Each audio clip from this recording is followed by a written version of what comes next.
Dans les couloirs feutrés des entreprises modernes, un vent de changement souffle. Mais ce n'est pas celui que vous pourriez attendre.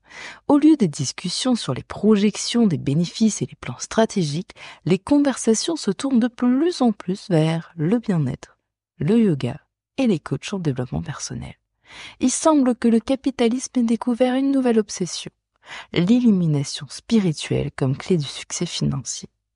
Les salles de réunion se transforment en oasis de méditation, les cafétérias en studios de yoga improvisés et les conseils d'administration engagent désormais des gourous du bien-être pour maximiser le rendement de leurs employés. Mais derrière cette façade de sérénité se cachent des questions plus profondes sur la nature même du travail. Et ce sont ces questions que nous allons aborder aujourd'hui avec Adrien Fillon dans la série Opinion populaire.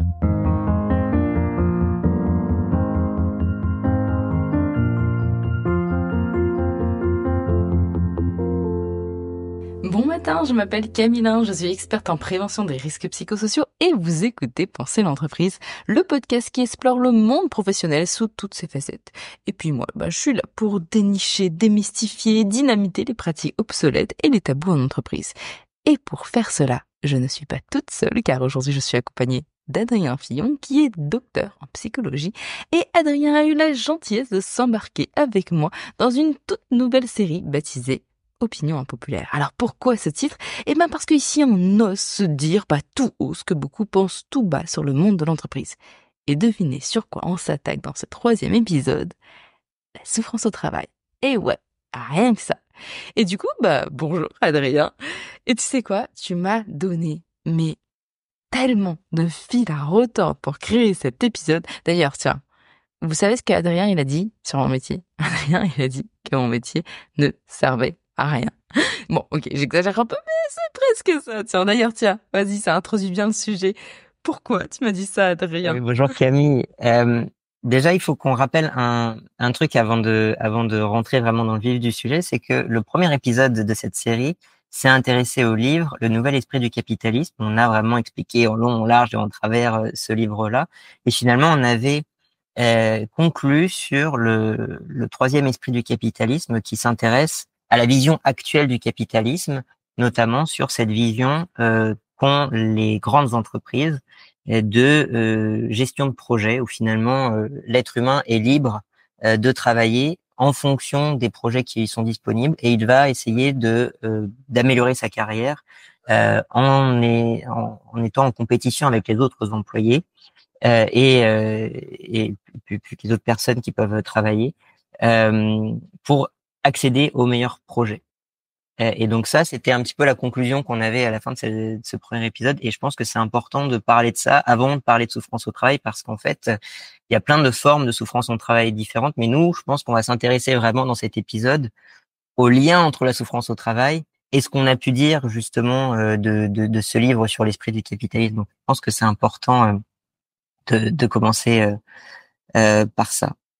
Ouais, et je pense que c'est bien aussi que tu restructures, dire où est-ce qu'on est et tout ça. Et puis de toute façon, même dans tous les autres épisodes qu'on a construits ensemble avec Adrien, on reste aussi sur ce thème-là avec l'esprit du capitalisme. Donc merci d'avoir remis tout ça. Enfin, mais alors revenons sur mon métier. Pourquoi est-ce qu'il sert tant à rien, moi qui veux enlever cette souffrance au travail? Je vais dire ça comme ça. Alors, c'est pas qu'il sert à rien. Il faut faire attention parce que euh, quand il y a une personne qui est en souffrance, qui risque de faire du stress post-traumatique, qui risque de faire du burn-out, on va reparler du burn-out, qui risque même, tu vois, il y a aussi des cas de suicide aussi c'est des risques importants. Euh, Si en tant qu'individu, tu es capable de sauver au moins une personne de ces risques-là, ce que tu as fait vaut le coup. Donc, il faut pas, je pense que c'est vraiment déjà important de commencer par ça en disant que la, si tu arrives à sauver une personne particulière d'un risque particulier, c'est un métier qui vaut le coup et qui c'est un beau métier d'ailleurs. Là où on peut émettre des critiques et ça va vraiment être le fil conducteur, c'est comment la qualité de vie au travail, comment le coaching, comment même les formations managériales, etc., s'inscrivent dans une structure capitaliste pour non pas protéger les employés du capitalisme, mais plutôt pour protéger le capitalisme des employés. Ce qui va plutôt être de cette manière-là qu'il va falloir aborder les choses. Donc c'est plutôt le questionnement qu'on va aborder va être plutôt dans pourquoi le système capitaliste produit de la souffrance et pourquoi les personnes qui travaillent dans la qualité de vie au travail euh, n'ont pas pour objectif principal de modifier cette structure, mais plutôt de renforcer cette structure en faisant peser un poids sur l'individu, le poids de la santé et le poids de la souffrance au travail sur l'individu, plutôt que sur les structures capitalistes autour de l'individu. Si c'est un petit peu flou à ce moment-là, c'est normal. On va évidemment aller plus en détail par la suite. Mais c'est vraiment l'idée de dire, on va réfléchir vraiment aux structures autour des individus plutôt que de réfléchir à pourquoi toi, en tant qu'individu, ce que tu fais ne sert à rien, ce qui est faux, ce que tu fais a de la valeur et est important. Et il faut protéger les personnes qui vont pas bien et qui sont en souffrance individuellement. Ouais, la plupart de ces critiques-là, en fait, peuvent aussi être faites auprès des psychologues. J'avais lu un article je veux pas dire de bêtises, mais je crois que c'est The Guardian qui parlait justement de pourquoi en fait les psychologues ne servent à rien. Et il disait mais en fait il faisait la métaphore des plantes. Et il dit mais une plante quand elle va pas bien, tu lui poses pas la question ah bah dis donc ça a été difficile pour toi, pourquoi ça va pas bien, etc. Non, tu regardes si elle a eu assez d'eau, tu regardes si elle a eu assez de terre, tu regardes si elle a eu assez de soleil. Finalement, tu modifies les conditions autour d'elle pour s'assurer qu'elle puisse grandir correctement. Tu vas pas lui demander pourquoi elle va pas bien. Bah en fait, ça s'applique. Cet état de fait s'applique aussi aux psychologues. Pourquoi est-ce que les personnes vont voir des psychologues alors qu'on sait que la plupart du temps, quand les gens ont des dépressions ou des anxiétés, c'est à cause des conditions autour d'eux. C'est parce qu'ils ont de la précarité, c'est parce que ils ont vécu des moments de vie difficiles, c'est parce que ils sont pessimistes vis-à-vis de leur propre futur, etc. Et que c'est ces conditions-là qu'il faudrait changer. Et non, on leur dit allez plutôt voir un psychologue. Néanmoins, aller Oui, voir un parce que psychologue, on ça est les dans aide. un monde. Oui, mais on est dans un monde, enfin, comment en tant qu'individu, ou on va reprendre le métier de psychologue, tu pourrais changer tout ça, tout l'environnement autour de la personne. C'est ça. Donc, tu as toujours des réponses systémiques et des réponses individuelles. Et donc, ce que je dis, c'est que tous les métiers de la qualité de vie au travail sont extrêmement importants au niveau individuel, mais ne modifient absolument pas le système. Et c'est tout le sujet, en fait, je pense. Je pense que ça, on va en parler un peu plus en profondeur tout à l'heure, mais je suis pas d'accord. Vous savez qu'on aime ne pas être d'accord avec Adrien. Mais avant ça, avant ne pas être d'accord et puis aller en profondeur là-dessus, je trouve qu'on va d'abord revenir au point de départ. Pourquoi est-ce que ce système capitaliste-là contribue à la souffrance au travail dans nos milieux professionnels? Ouais. Quels sont les facteurs du capitalisme qui contribuent à la souffrance? Je voudrais pas être exhaustif vis-à-vis de ça, mais plutôt reprendre ce qui a aussi été dit dans les 2 derniers podcasts et pourquoi pas aussi développer sur ces sujets-là. Je pense qu'il y a globalement beaucoup d'injonctions paradoxales qui sont associées. Et donc les injonctions paradoxales, c'est quand on dit à des personnes fais ceci, mais en fait on attend de la personne qu'elle fasse cela. Donc finalement, la personne va faire ceci, on n'est pas satisfait parce qu'on attendait que cette personne fasse cela. Une des injonctions paradoxales qu'on peut trouver, c'est la notion d'être dévoué à son travail versus la notion de remplaçable. On parlait du quiet quitting dans l'épisode précédent. Donc l'idée, c'est qu'on a des attentes vis-à-vis des individus où il faut qu'ils soient dévoués à leur travail. Et en même temps, on s'attend d'eux à ce qu'ils restent pas trop dans l'entreprise et qu'ils partent dès que le projet est fini pour qu'ils soient remplacés par quelqu'un d'autre au sein de ce projet. Et on attend aussi des individus qu'ils soient flexibles vis-à-vis de leur travail parce que c'est toujours bizarre qu'une personne reste plus de 3, 4, 5 ans dans la même entreprise. Ça veut dire qu'elle n'est pas capable de s'adapter à d'autres entreprises. Donc on a comme ça une injonction paradoxale à ce niveau-là. L'injonction paradoxale de la compétition versus la confiance. On attend des personnes qu'elles fassent preuve d'innovation, qu'elles soient disruptives, qu'elles fassent des choses qu'on n'attend pas des autres personnes.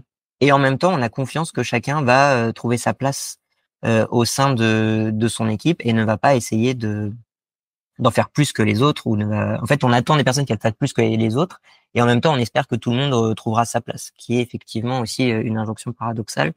Une autre injonction paradoxale, c'est la précarisation versus la liberté.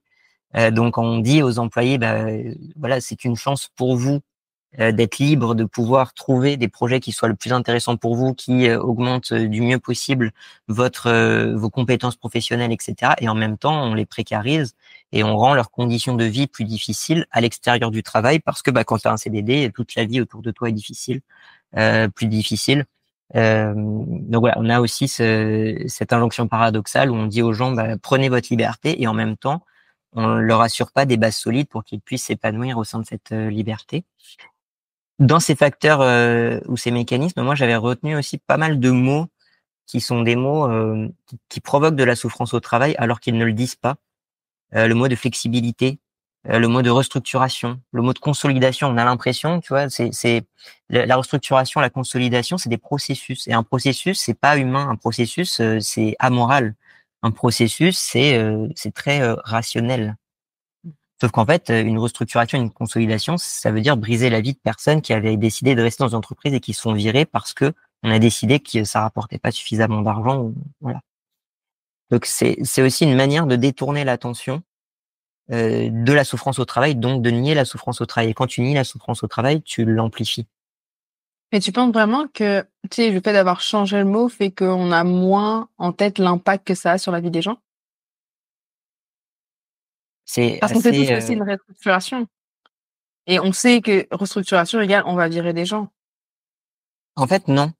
On n'a pas vraiment. En fait, la question c'est quelle est la raison pour ça.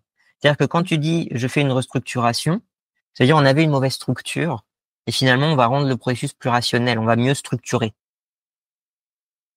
Alors quand tu dis on va améliorer nos bénéfices, on va améliorer nos marges en réduisant nos coûts. Enfin, pardon, non, on va améliorer nos bénéfices en réduisant nos coûts, en virant des gens.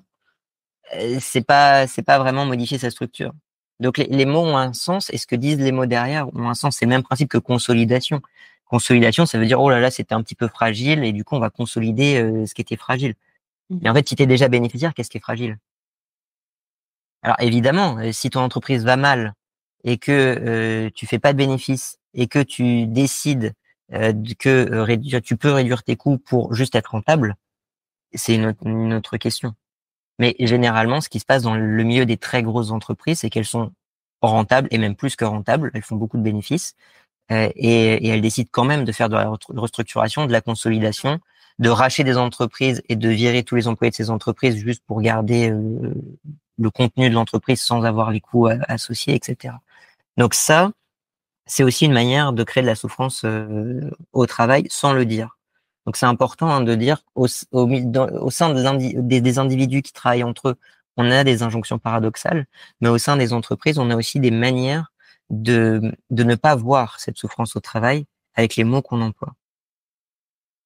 Et alors ce que je disais à ce moment-là, c'est que finalement la souffrance au travail est nécessaire au capitalisme, ce qui est quand même une phrase qui est toute porteur du sens, mais fondamentalement, quand ton objectif de vie en tant que capitaliste, c'est d'augmenter ton capital, sinon c'est que t'es pas dans une logique capitaliste, c'est toujours au détriment d'autrui. Et donc c'est toujours en provoquant la souffrance d'autrui, si cette personne-là est en situation de faiblesse. L'idée générale de la base du capitalisme, c'est qu'il n'y a pas de situation de faiblesse parce que tout le monde part dans la vie avec les mêmes chances. Et donc si on part dans la vie avec les mêmes chances, finalement on a mérité d'avoir moins de capital que les autres, etc. Le néo-capitalisme a dépassé cette idée-là et finalement on n'a pas fait grand-chose et dit finalement la souffrance au travail il est nécessaire au capitalisme parce que oui il y a des gens qui ont plus de capital que d'autres et quand ils veulent augmenter leur capital comme tout le monde veut augmenter le capital et que tout le monde n'a pas les mêmes chances, ça provoque forcément de la souffrance chez certaines personnes. Donc la question à se poser à ce moment-là ce serait comment on réduit l'impact du capitalisme sur la souffrance au travail et à l'extérieur de du travail aussi.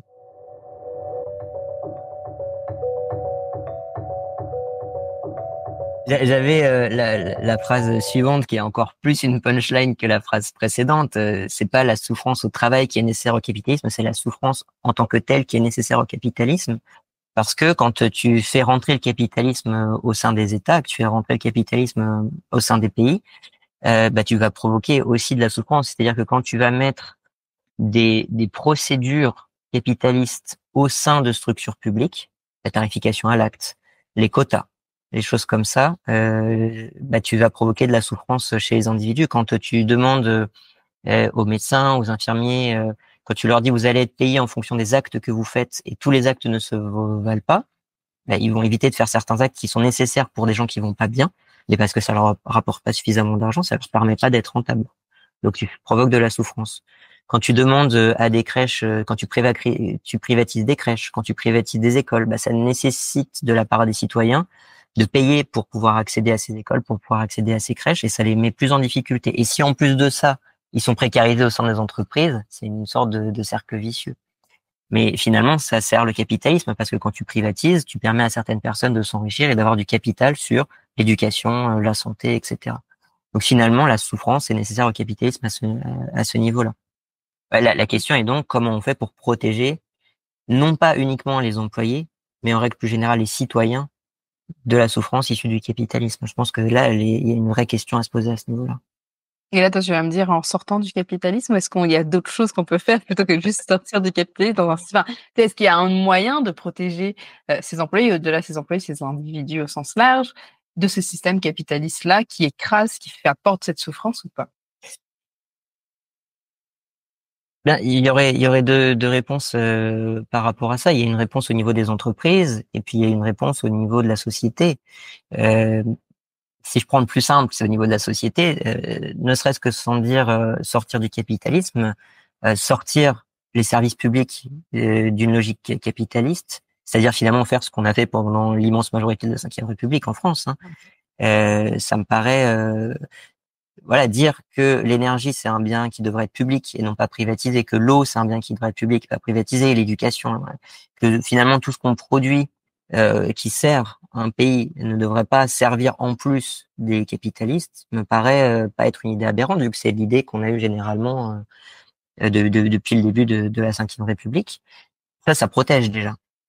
Les lois aussi, ça protège des mauvais dirigeants et des entreprises toxiques. Les lois du travail, typiquement, ça protège. Au sein des entreprises, là, c'est un peu plus compliqué parce que si on dit pas de loi, là, c'est des rapports de force qui se créent. Donc là, la question, c'est comment on crée un rapport de force. Alors, il y a évidemment le syndicalisme qui fait ça. Est-ce que le syndicalisme, en théorie, devrait protéger des souffrances au travail? La réponse est oui. Est-ce que, au sein de l'histoire de ce qu'on a pu voir du syndicalisme depuis le début, c'est le cas? Je serais quand même plus mitigé dans ma réponse. J'ai aussi l'impression que, plutôt que d'être un contre-pouvoir, le syndicalisme a été surtout un deuxième pouvoir dans la plupart des entreprises. C'est-à-dire qu'ils ont effectivement réussi à avoir plusieurs avancées dans plusieurs entreprises. Euh, mais in fine, quand il y a une structure importante du syndicalisme, ça se transforme plutôt comme une sorte de pouvoir politique qui est là dans les hautes sphères de l'entreprise et n'est plus vraiment en lien directement avec les problèmes actuels des employés dans un certain nombre de cas. Donc je suis toujours un peu mitigé vis-à-vis de ces solutions-là.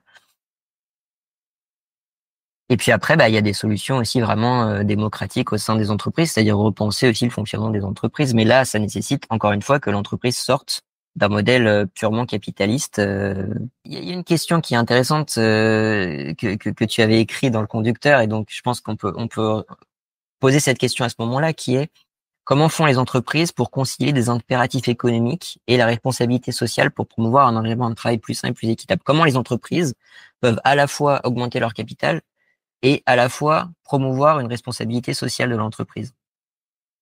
Et je pense qu'il y a deux réponses. Il y a une réponse au sein des grandes entreprises du CAC 40, où il y a plusieurs actionnaires qui vont voter dans des conseils d'administration, qui sont des investisseurs, qui sont des actionnaires, des investisseurs, qui n'ont aucun lien direct avec les employés. Eux, leur seul rôle, c'est de s'assurer qu'ils vont avoir un retour sur investissement dans l'investissement qu'ils ont de l'entreprise.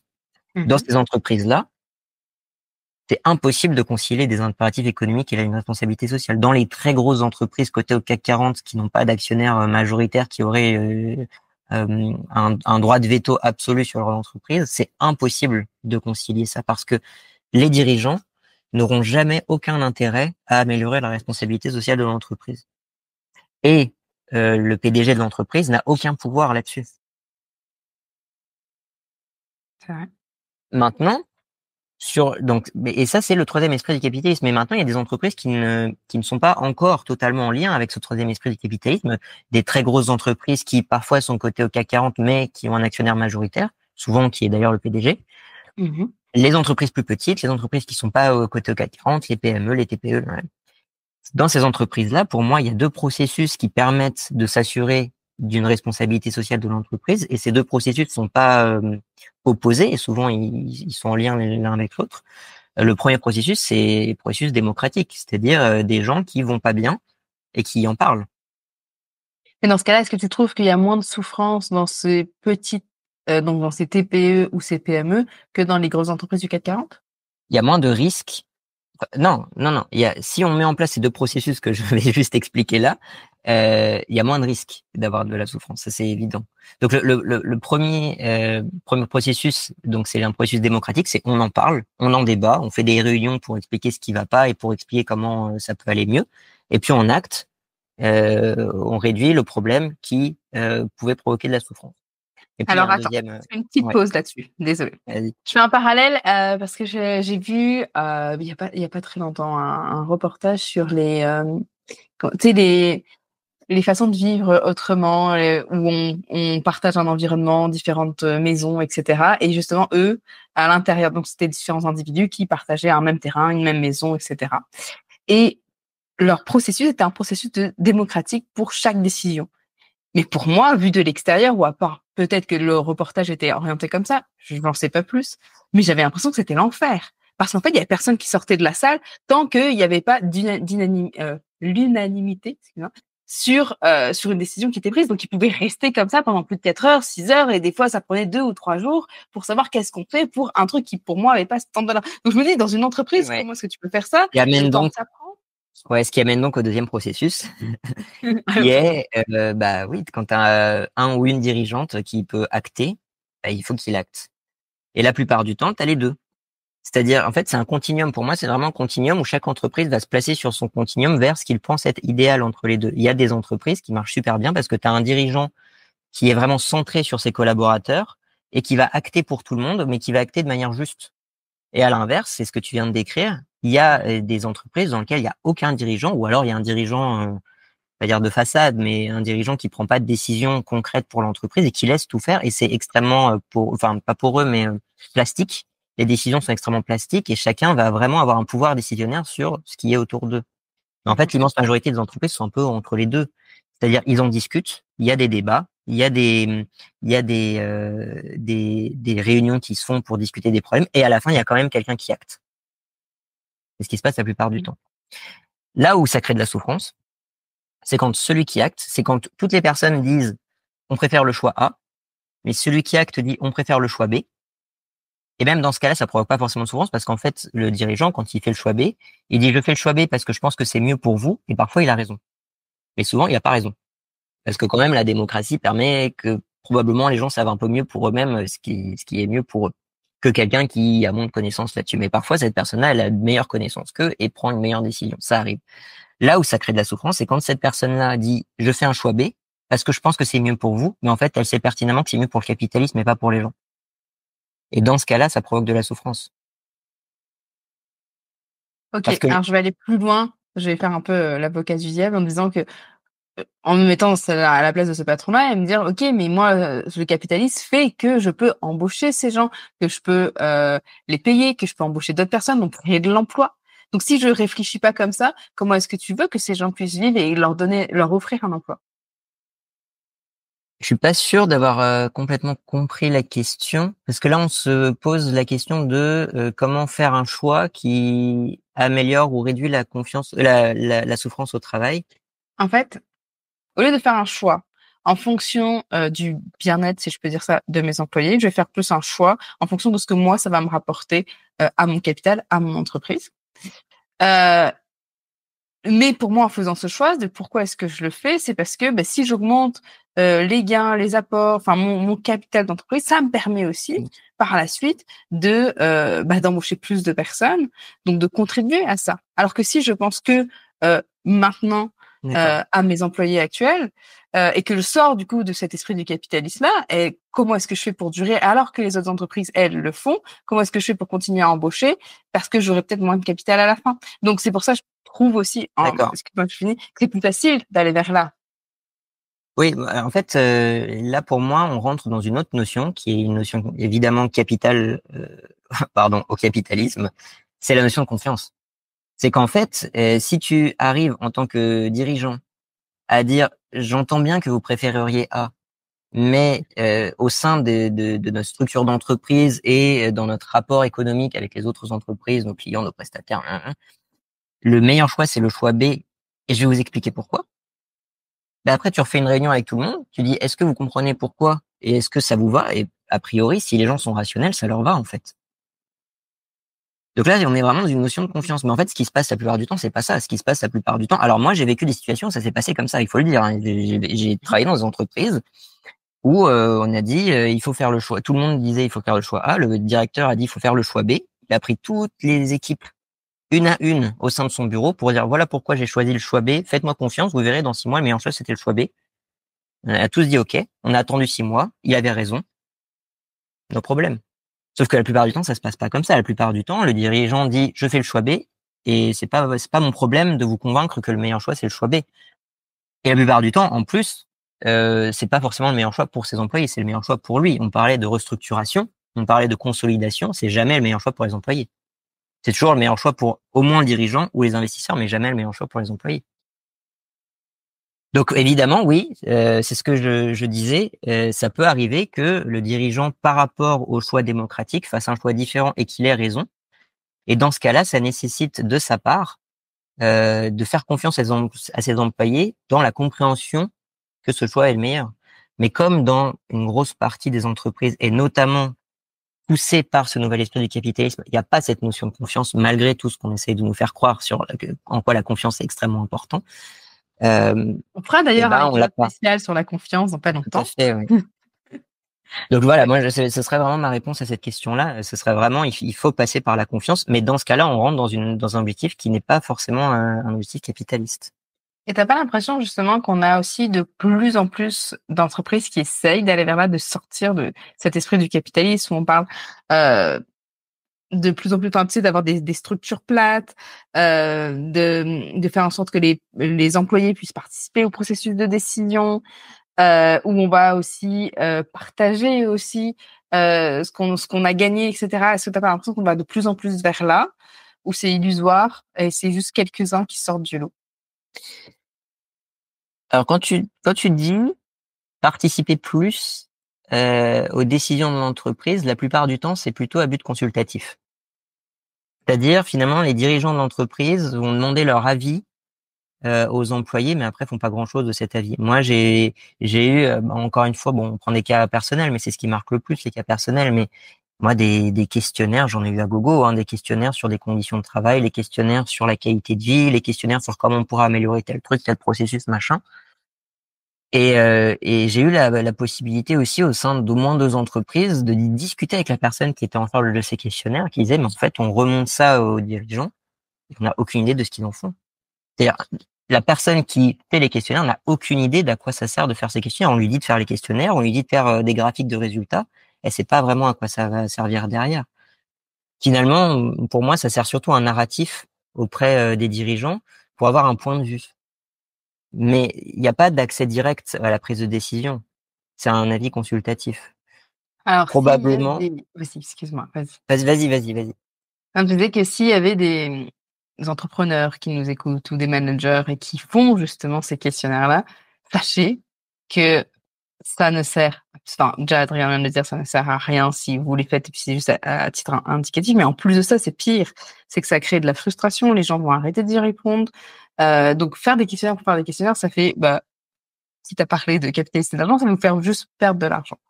Donc, je vois aussi, tout comme toi, beaucoup d'entreprises qui utilisent ces fameux questionnaires qui, au final, après reviennent nous voir, nous, en tant que consultants, dire « Oui, mais il n'y a personne qui répond, ça marche pas, etc. » Oui, effectivement, quand tu regardes les questionnaires après, tu vois qu'ils en envoient tous les trimestres, un questionnaire à chaque fois. Qu'est-ce qu'ils en font après? Absolument rien.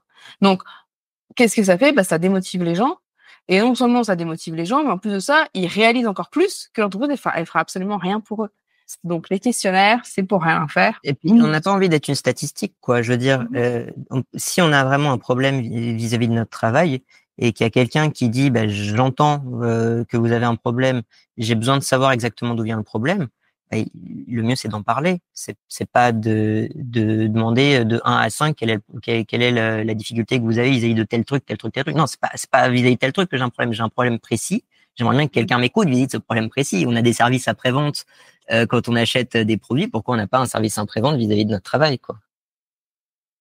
Et justement, parlant de ce service après-vente, d'après toi, comment les pressions économiques et la recherche de rentabilité ont l'influence sur le bien-être des employés, où il n'y a pas de service après-vente, et sur la culture organisationnelle en général? En fait, dans la recherche de rentabilité, il y a toujours deux possibilités de marge d'ajustement.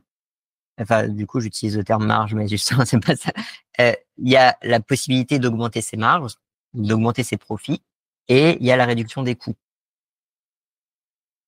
Et en fait, quand tu arrives à un moment où tu peux plus tellement augmenter tes profits de par l'augmentation des marges, parce que bah voilà, tu as conquis un marché et ça va être difficile tu peux toujours faire un peu plus de marketing, tu peux toujours améliorer tes produits, tu peux toujours. Mais à un moment donné, tu vas devoir réduire tes coûts parce que souvent tes coûts conditionnent ta possibilité d'avoir du profit. Donc tu vas engager beaucoup plus d'employés. Tu vas leur demander de faire des produits, etc. Et à un moment donné, quand le produit sort qui marche bien, tu vas avoir besoin de beaucoup moins d'employés juste pour améliorer tes produits. Et donc, à ce moment-là, la seule manière de gagner plus d'argent euh, sans pouvoir spécialement augmenter tes marges, ça va être de licencier. C'est-à-dire de réduire tes coûts. Et le coût principal d'une entreprise, c'est toujours les employés, le salaire. Donc, pour revenir à la question, comment est-ce que ces pressions économiques, elles influencent le bien-être des employés? C'est par le licenciement, du coup? Ça va être par l'ajustement du bénéfice sur le salaire et sur le nombre d'employés. C'est-à-dire, on licencie et on va précariser ceux qui arrivent. Comme ça, on n'est pas obligé d'augmenter leur salaire.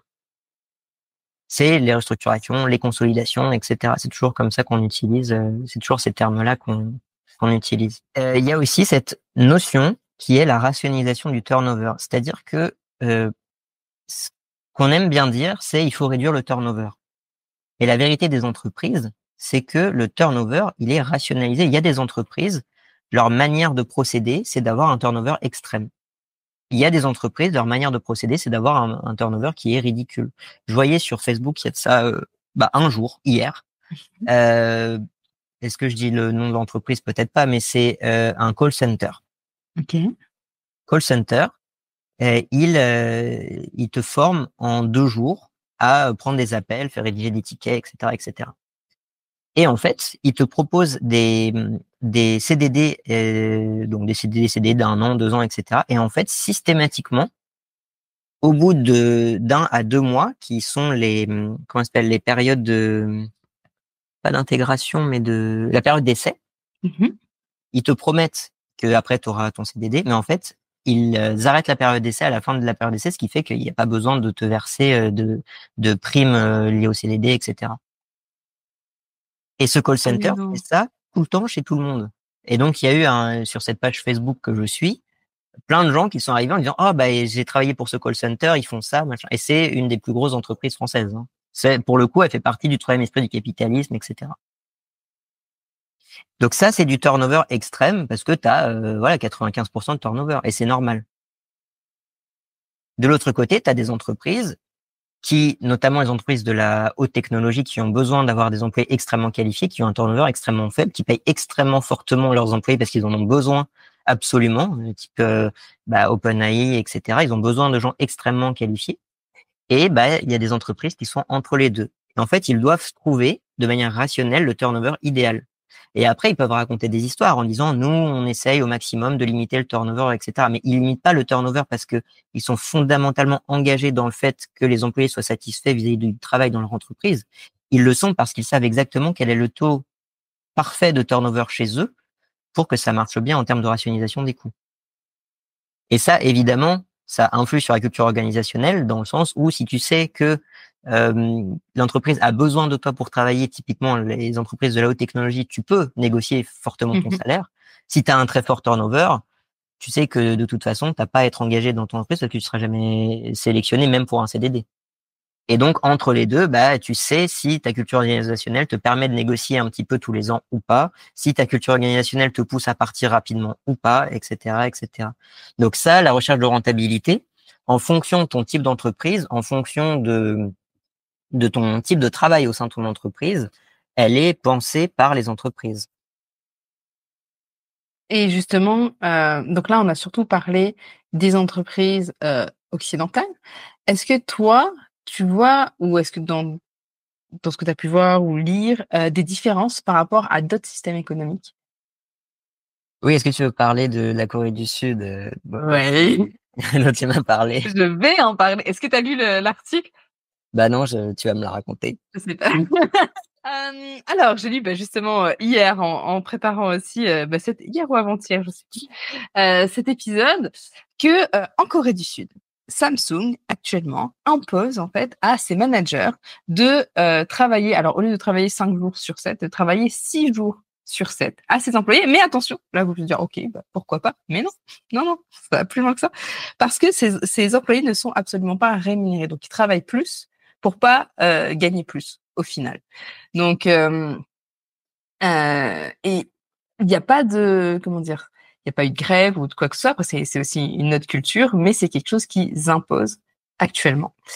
Moi, ce qui m'a fait penser enfin, je me demandais est-ce qu'un jour ça pourrait arriver dans nos systèmes à nous, à ce point-là, ou pas?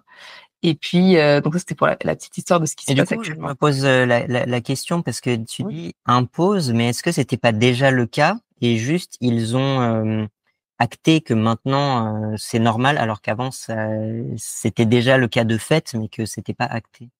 Alors dans l'article, c'était pas écrit, ce qui était écrit dans l'article que je mettrai aussi d'ailleurs dans les notes de l'épisode, c'était juste écrit en fait qu'il y a une communication en interne, donc c'est pas sorti à l'externe, c'est juste les managers de l'entreprise qui en ont parlé et qui est ressorti, et qui l'ont acté pour les managers, bah, de Samsung. D'accord.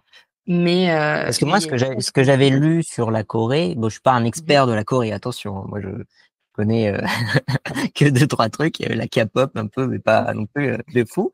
Euh, c'est que globalement, les conditions de travail en Corée sont extrêmement souples, ce qui fait que en fait, c'est effectivement implicite, mais extrêmement pratiqué que les gens travaillent 40, 50, 60 heures par semaine à leur travail. Et que finalement, là, ce que j'en comprends, c'est qu'ils ont juste acté en interne que c'était ce qui était attendu des employés, alors que c'était déjà attendu avant, mais que c'était pas acté. J'ai pas l'impression que ça va changer grand-chose euh, en tant que tel dans le quotidien des individus, quoi. Ce qui expliquerait pourquoi il y a pas eu de personnes qui se, révoltent, tu penses? Parce que ce serait comme ça? Euh, pour le coup, je sais pas. Je sais pas, mais ça pourrait être une explication possible, oui. Est-ce que tu penses En à tout quelque cas, chose qui oui, vas-y. ouais, ben justement parce que ça amène à la question que tu posais juste avant qu'on parle de ce qu'il y a Mmh. en Corée. Hein, c'est ce qu'il y a de différence entre les pays qui pourrait aussi expliquer les différents types de souffrance. Ce qui est important de dire à ce moment-là, c'est euh, donc si on adopte un point de vue de psychologie organisationnelle, c'est de parler des stresseurs. Ce qui va provoquer une situation de souffrance, c'est quand des stresseurs arrivent et il y en a plusieurs et ils sont répétés. Et c'est vrai aussi cette répétition qui fait que les gens sont en souffrance. Alors c'est quoi un stresseur au travail? Bah, en fait, il y a plein de stresseurs différents. Il y a des stresseurs qui sont en lien avec le fait, par exemple, d'avoir une trop grosse charge de travail. Et là, bah, les gens sont tous plus ou moins sensibles à la charge de travail. Et des personnes, si elles n'ont pas suffisamment de travail, elles vont se sentir, bah, c'est les, comment on appelle ça, le, pas les bullshit jobs, mais tu sais, les jobs où t'as rien à faire. Ou en tout cas, t'as l'impression d'avoir rien à faire parce que t'as pas Mmh, suffisamment de masse peut-être. de travail, de charge de travail. Bah, ça fait partie des Euh, bullshit jobs aussi. oui, voilà. Mais je crois qu'il y a un terme précis. Bon, pardon, c'est pas très grave. Et puis après, il y a des personnes qui, elles, vont apprécient avoir une grosse charge de travail, des personnes qui vont apprécier avoir une charge de travail moins importante, mais au continuum, il y aura toujours de chaque côté de la souffrance pour tout le monde. Si c'est vraiment trop gros, tout le monde en souffrira. S'il y a vraiment trop peu, tout le monde en souffrira. Et finalement, il faut trouver la bonne limite pour chaque individu. Et cette limite, elle est individuelle. Il n'y a pas une limite parfaite pour tout le monde. Dans les stresseurs, il va aussi y avoir la certitude. Voilà. Est-ce que ton boulot, il est bien réglé au fur et à mesure des jours, ou est-ce que tu sais jamais ce que tu vas faire le jour d'après? Si tu sais jamais ce que tu vas faire l'heure d'après, ça va stresser tout le monde. Mais il y a des personnes qui aiment bien avoir un peu de flexibilité, alors qu'il y a des personnes qui aiment bien réguler chaque jour bien comme il faut. Des stresseurs au travail, ça peut être aussi le fait de travailler avec les mêmes personnes ou travailler avec des personnes différentes. Ça peut, voilà, il y a plein de stresseurs différents qui vont jouer là-dessus. Et ces stresseurs, il y a de grosses différences individuelles. Il y a de grosses différences entre cultures d'entreprise. Et évidemment, et c'est là où on en vient avec la question, il y a des différences entre pays aussi, évidemment. Et ça se joue notamment dans les attentes des individus au sein des pays. Alors, bon, j'ai mis quelques articles comme ça. Enfin, j'avais coté quelques articles comme ça, notamment un de Narayanan et collaborateur en 99, qui parlait typiquement des stresseurs au travail entre les Américains et les Indiens, et qui disait que pour les Américains, c'était très difficile d'avoir un manque d'autonomie, alors que ça gênait pas du tout les Indiens. Et à l'inverse, en Inde, c'était surtout le manque de clarté des instructions qui provoquait de la souffrance, alors qu'aux États-Unis, c'était pas un problème en fait d'avoir un manque de clarté. Ce qu'ils voulaient, c'est avoir plus d'autonomie. Si on leur dit, bah fais ça, mais on leur explique pas comment faire ou quoi que ce soit, mais qu'on les laisse faire, ça leur pose pas de problème aux États-Unis, alors qu'en Inde, ça provoquera beaucoup de souffrance. Encore une fois, minus les différences individuelles. Là, on parle vraiment des différences entre les pays. Ok, alors dans ce cas-là, excuse-moi, Vas-y. c'est l'exemple qui me vient. Est-ce qu'on pourrait se dire, mais oui, enfin, on sort de ce système capitaliste-là, mais on continue à travailler. Il y aura quand même toujours de la souffrance au travail dans ce cas-là. Ah, ce que tu es en train de nous dire. Elle disparaît pas, cette souffrance Oui, au travail. en fait, à partir du moment où il y a des relations de pouvoir entre les individus, il y aura toujours une personne qui aura du pouvoir sur une autre. Cette personne-là est toujours plus à risque d'avoir de la souffrance vis-à-vis de cette relation de pouvoir, indépendamment de si cette relation de pouvoir elle est liée à un travail ou pas. Le capitalisme ne crée pas de la souffrance au travail. Le travail crée de la souffrance au travail parce que c'est inhérent au travail.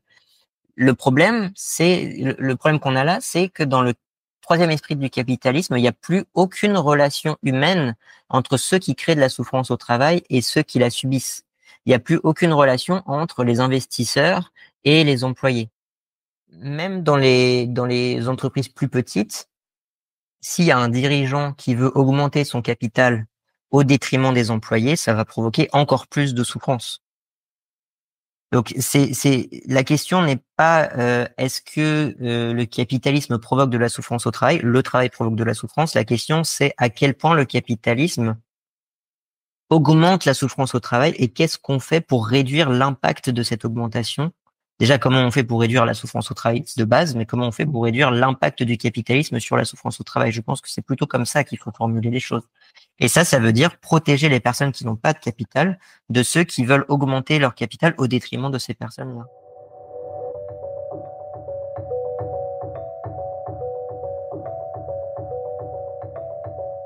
Il y a quelque chose que tu as dit aussi d'intéressant, là, que tu viens de dire, c'est qu'il n'y a plus de relations humaines, et c'est ça qui crée aussi de la souffrance, mais on est en train d'essayer, tu me diras si j'ai tort ou pas, mais en train d'essayer de ramener des relations humaines dans cet esprit du capitalisme-là pour créer de la confiance par des coachs, par ce que je lis en ce moment sur LinkedIn, des managers humains. On essaye de... C'est fait bizarre de lire le mot manager humain comme si que le manager n'était plus humain alors que derrière un manager... Mais non, c'est pas bizarre parce que on a forcé toutes les personnes qui travaillent en entreprise, on les a forcées, on les a formatées à penser le monde comme des processus, comme des projets. On utilise des mots en sion tout le temps ou des mots en ion tout le temps. Est-ce que tu peux donner des exemples? Je parlais de consolidation, je parlais de restructuration. En fait, tu trouves énormément de mots comme ça. Tout n'est plus aujourd'hui que processus. C'est pas des gens qui font des choses. C'est des processus qui sont faits et les gens vont se greffer vis-à-vis de processus. On fait un projet C'est le projet qui doit être réussi. C'est pas nous qui devons travailler et être satisfaits de notre travail. Non, c'est on fait un projet puis on remplace ce projet par un autre projet. On a un processus qui permet de réussir ce projet. Il faut suivre le processus. Donc dire qu'on ramène de l'être humain là-dedans, c'est important. Mais en même temps, est-ce qu'on le fait vraiment? C'est-à-dire, est-ce que quand on lit ce qui se passe au niveau des directions d'entreprise, ce qui se passe auprès des discussions entre investisseurs, on a vraiment cette impression qu'il y a de l'humain derrière? Non. On a des chiffres, on a des prévisions, on a des rapports qui nous permettent de comprendre des chiffres, mais in fine, il n'y a pas de rapport humain derrière, il n'y a pas d'intérêt vis-à-vis de ce que vont faire des humains au sein de l'entreprise. Et justement, t'as pas l'impression que maintenant on essaye de ramener de l'humain? Parce qu'en vrai, quand tu regardes LinkedIn, en ce moment, c'est un peu ça qu'on lit. On veut des managers humains, des directeurs plus humains. On essaye de tout humaniser partout et de mettre le mot humain à côté de Je chaque chose. pense pas qu'on j'ai jamais vu sur LinkedIn avoir entendu qu'on voulait des investisseurs plus humains. Alors qu'en Ah, fait, c'est ça qu'on a ça, besoin. j'avoue, ça, je l'ai pas vu. Avoir des managers plus humains, on s'en fiche parce que le manager, on le verra plus tard, mais le manager, il sert pas à grand chose dans une entreprise. Il a aucune possibilité, ou en tout cas des possibilités extrêmement limitées, de modifier la structure de l'entreprise. En fait, il a la possibilité de modifier la structure de son équipe tout en étant dépendant de la réussite du projet qui lui-même est déjà ce qui structure son équipe de base. Donc lui, en fait, il peut juste, t'imagines un gros ballon, il y a son équipe et lui dans le gros ballon, et de temps en temps, il peut pousser un petit peu d'un côté ou de l'autre du ballon pour faire un petit peu plus de place à droite et à gauche, mais quand il fait un peu plus de place à droite, ça pousse le ballon sur la gauche et puis ça tend. Et en fait, c'est pas lui qui décide de si le ballon est plus gros ou moins gros. Il faut mettre du souffle dedans. Et ce qui met du souffle dedans, c'est la direction d'entreprise, c'est les dirigeants. Et eux, ce qu'ils veulent, c'est récupérer le maximum de souffle et donc réduire au maximum la taille de ce ballon. Le manager, il peut pas faire grand-chose là-dedans. Donc, qu'il soit plus humain, tant mieux. Mais en même temps, la plupart du temps, quand on demande au manager d'être plus humain vis-à-vis de son équipe, c'est au détriment de sa santé mentale à lui. Et donc, qu'est-ce qu'on fait? On lui propose d'aller voir des formateurs, d'aller voir des coachs, d'aller voir des personnes de qualité de vie au travail parce que lui est en souffrance, parce que lui veut être plus humain. Donc finalement, c'est placer le problème du collaborateur au manager. Finalement, si on restructure et qu'on vire des employés, le manager se sent pas bien, alors on va le coacher pour lui dire mais si c'est vraiment important de continuer d'engager les employés qui restent, etc. Oui, mais in fine, tu as réduit la relation de confiance et c'est pas le manager qui va résoudre ça.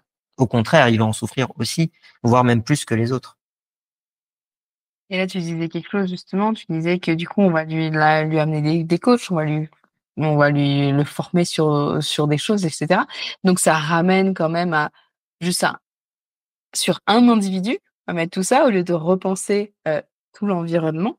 Euh, et donc, est-ce que tu dirais justement que la souffrance, elle pousse plus à l'action, qu'elle est vraiment vécue de façon individuelle, et on ramène tout à l'individu, d'où cette nécessité en ce moment de ramener plus de coaching en entreprise, de ce genre de choses-là.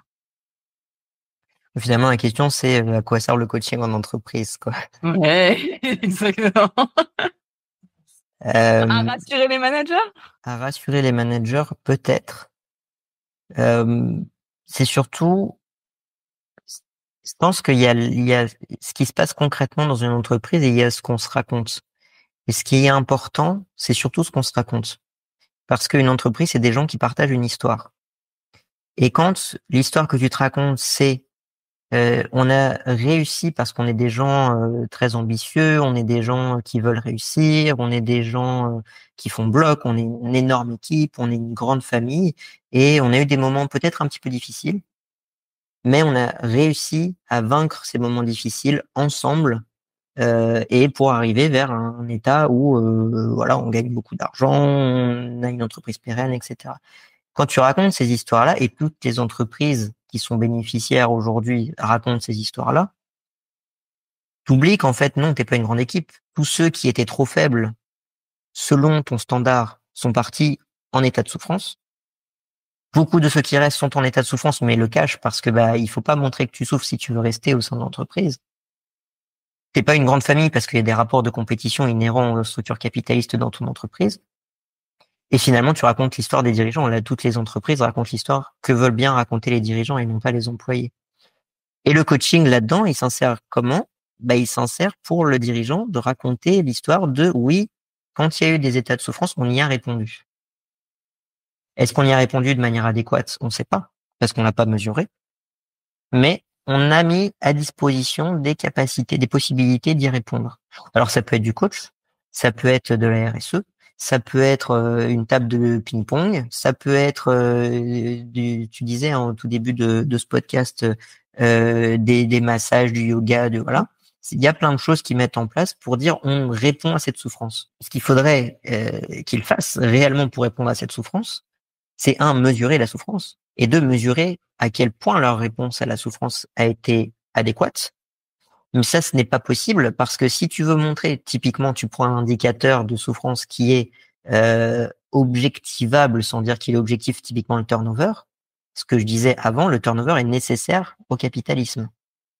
Donc, si tu montres qu'il y a toujours du turnover, enfin, si tu veux mesurer le turnover comme étant un bon indicateur de la souffrance au travail, ça veut dire que tu acceptes de dire qu'il y a du turnover dans ton entreprise et que c'est normal dans ton entreprise. Alors que ce que dit le dirigeant, c'est on veut limiter au maximum le turnover parce que on veut que les gens soient heureux chez nous et ils restent chez nous. C'est pas vrai, mais c'est ce qui se raconte. Donc, il y a vraiment cette différence entre la rationalisation des processus au sein des entreprises qui créent de la souffrance et l'histoire que racontent les gens autour de cette souffrance, souvent en la niant, souvent en la diminuant et souvent en refusant de la voir. Ce qui veut dire la nier, j'ai dit un peu la même chose, mais la nier, non pas en disant je sais, mais je refuse d'y croire, mais c'est surtout je ne veux même pas la voir. Et là, le coaching s'insère là-dedans. C'est-à-dire que quand tu es coaché, c'est pas que tu vas pas bien, c'est que tu vas pouvoir développer des compétences pour aller mieux ou faire aller mieux les gens autour de toi.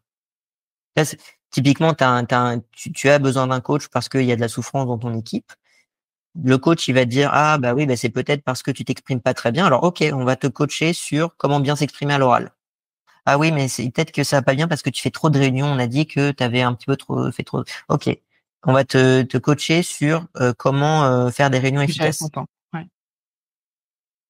Oui, mais peut-être aussi que le problème, c'est que tu as trop d'employés en dessous de toi. Peut-être que les projets avaient besoin enfin que les gens étaient pas suffisamment formés sur les attentes du projet. Peut-être même toi, tu sais pas quelles sont exactement les attentes du projet, et donc tu es en souffrance vis-à-vis de ça.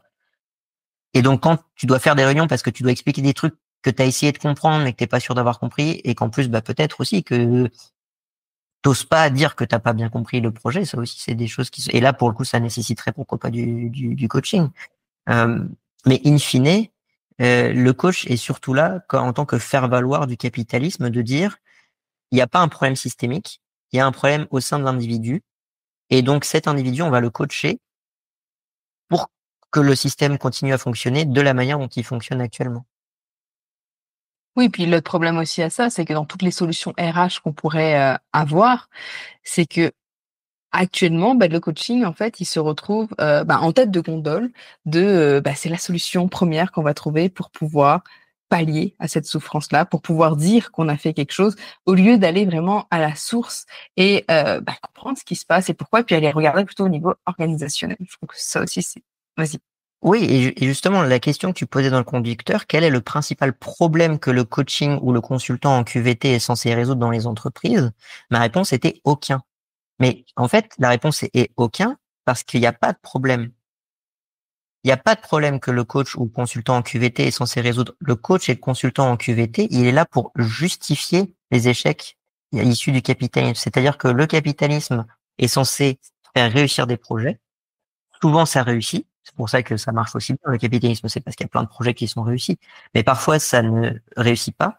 Et le coach, il est là uniquement pour justifier l'échec. Il n'est pas là pour résoudre le problème issu de l'échec. Il est là pour le justifier.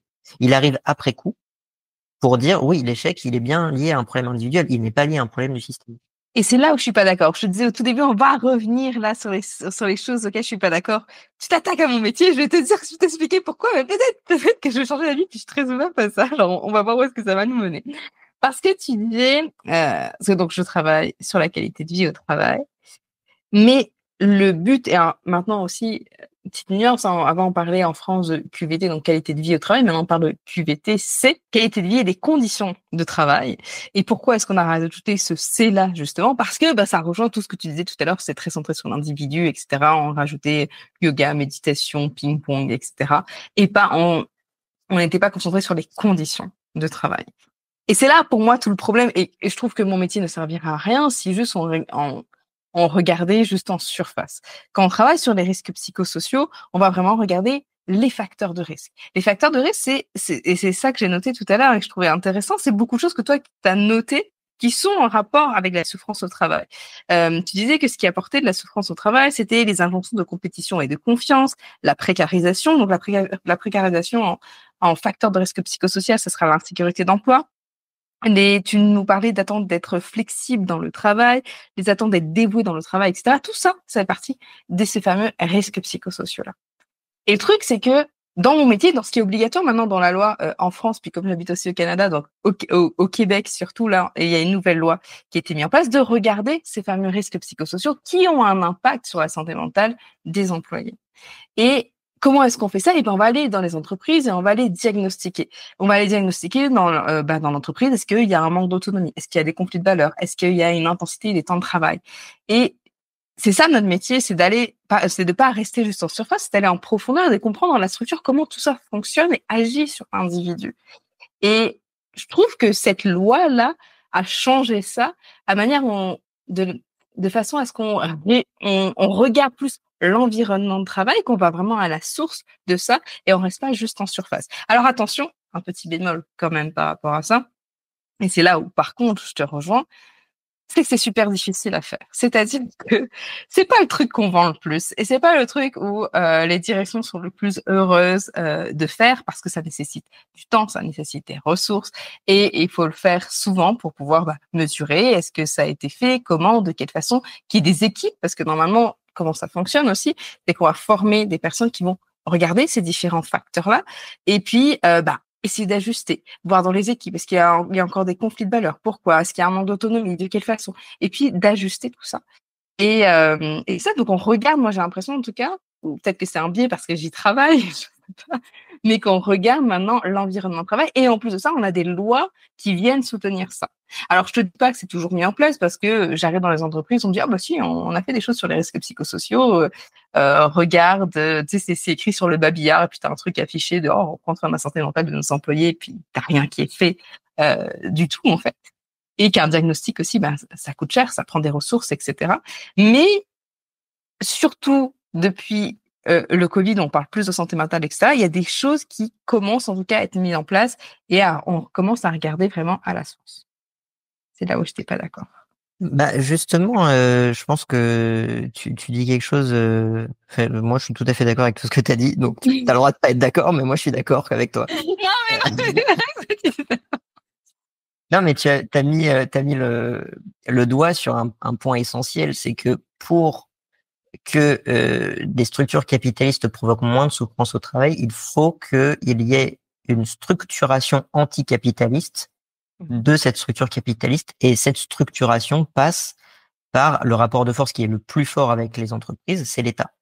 L'État, c'est la seule entité qui est plus forte que les entreprises et qui a la capacité de dire aux entreprises, vous devez faire des choses anticapitalistes au sein de votre entreprise.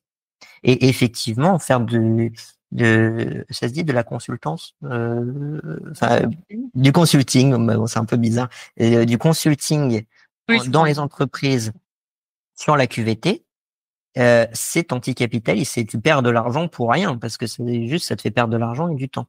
Mais si c'est inscrit dans la loi, tu es obligé de le faire. Et c'est là, effectivement, où moi, je te rejoins totalement. La loi d'ailleurs, j'en avais un petit peu parlé juste avant, sur les lois sur le travail, mais les lois sont précisément des choses qui vont nous permettre de réduire la souffrance au travail en obligeant les entreprises à adopter des postures anticapitalistes à ces niveaux-là. Alors après, là où je suis un peu moins convaincu, c'est sur l'aspect prescriptif versus descriptif. C'est-à-dire que si le consultant arrive en disant on a décrit le réel des souffrances au travail dans l'entreprise vis-à-vis de tel stresseur, tel problème, telle structure, et puis après, voilà ce qu'il faudrait faire mais qu'il n'y a rien de prescriptif. Voilà ce que vous allez devoir faire dans les prochains mois c'est tout de suite évidemment plus limité. Mais moi, je pense évidemment que les lois sur le travail, la loi sur le travail est précisément un des moyens rapides, directs et efficaces de réduire la souffrance au travail. Ça, c'est absolument évident, ouais. Est-ce que tu as l'impression qu'on essaie justement d'adapter les humains à des contextes qui sont hostiles en les envoyant chez les psys, hein, on repart avec les choses en les mettant face à des coachs. C'est vraiment ça qu'on essaye de faire. J'ai une réponse un peu cynique vis-à-vis de ça. J'ai l'impression que t'as beaucoup de réponses cyniques. Oui, je voudrais pas paraître pour quelqu'un de cynique, mais c'est la situation qui l'est parce que tu vois la question est est-ce qu'on essaye d'adapter des humains à des contextes hostiles? Mais finalement, quand tu regardes un enfant qui peut passer 6 heures par jour à courir dehors, lécher des cailloux et faire des trucs, voilà, et sauter sur des murs, etc., et que tu leur dis, à partir d'aujourd'hui, vous allez passer 8 heures par jour assis à une table à apprendre des trucs. Vous savez pas trop si ça vous servira. Il y a probablement beaucoup de choses qui vont vous servir, mais d'autres choses qui vont pas forcément vous servir. Et qu'on leur dit, ça va vous permettre d'accéder à une école supérieure. Mais il va falloir être en compétition avec d'autres pour accéder à cette école supérieure qui va peut-être vous permettre d'avoir le bac, qui va peut-être vous permettre d'accéder à des écoles, des écoles plus importantes par la suite. Et de toute façon, si vous n'êtes pas en prépa, vous aurez des difficultés dans la vie. Et que en plus, la prépa, ça ne vous garantit pas de pouvoir accéder à une bonne école d'ingénieur, une bonne école. Et que si même vous y arrivez, vous allez être en compétition avec d'autres personnes. Et est-ce que finalement ça, c'est déjà pas adapter des humains à des contextes hostiles? Donc finalement, est-ce que dès notre plus tendre enfance, on n'est pas en train de d'adapter des enfants au capitalisme finalement? Je pense que c'est ça qui est important. Et finalement, le fait d'amener ces personnes chez le psy ou les amener chez des coachs, c'est juste une sorte de suite logique. C'est-à-dire que oui, les gens sont adaptés, mais parfois ils dévient cette adaptation et alors il faut les ramener sur le droit chemin d'adaptation, quoi. Et ce droit chemin, c'est suivre la logique capitaliste. Moi, je pense que c'est plutôt ça qu'il faut se poser comme question, se dire, mais est-ce que vraiment on a vraiment envie de ça partout? Je pense que j'ai pas envie que les auditeurs disent oh Adrien il est anticapitaliste ou quoi, c'est pas vrai. On est dans cette structure là. Il y a des choses très positives vis-à-vis de ça, tu vois. On peut faire des podcasts. C'est pas, on n'aurait pas forcément pu faire de podcasts comme ça s'il n'y avait pas eu toute une architecture capitaliste derrière. Il y a des choses très bien là-dedans. La question qu'on se pose, c'est, tu vois, un peu à la Camus, un homme ça s'empêche. Tu vois, c'est à partir de quel moment on met le seuil de OK, on s'empêche de faire ça. Et je pense que ce seuil ne devrait pas être dès qu'il y a de la souffrance, on amène des gens vers des psys, vers des coachs pour les ramener sur le droit chemin. Je pense qu'il faudrait s'empêcher un petit peu avant. Il faudrait qu'on empêche des choses qui provoquent de la souffrance avant tout ça. Et je pense qu'on rentre là dans un questionnement qui est hyper intéressant, qui est prévenir versus guérir, quoi. Et finalement, j'ai un peu l'impression que pendant très longtemps, on a été dans cette logique, on va guérir. Finalement, on se dit, waouh, ça coûte vachement cher. Parce que ça coûte vachement cher, hein, des gens qui sont en dépression, en burn-out, etc. Ça coûte vachement cher. Donc on se dit, ah, on va peut-être essayer un peu de prévenir. Toi, tu le dis, là, tu l'as dit juste avant, ça arrive. Mais ça suffit. Enfin, à mon sens, ça suffit pas, ça arrive. Pour moi, il faut que ce soit inscrit dans la loi. Il faut enfin, la prévention, c'est pas juste. On va demander leur avis aux gens dans les entreprises. On va essayer de trouver des réponses à ces problèmes-là et on va demander à chaque entreprise. On va essayer de faire en sorte qu'elle résolve ces problèmes à l'intérieur des entreprises. Non, il faut des solutions qui soient structurées et qui soient structurées vis-à-vis des décisions des citoyens vis-à-vis de leurs conditions d'existence et pas uniquement des employés vis-à-vis de leurs conditions de travail. Oui. Et puis ce que j'avais moi aussi noté de mon côté que alors je vais remettre l'article où j'avais vu ça, c'est un article du Monde justement qui reprend ça.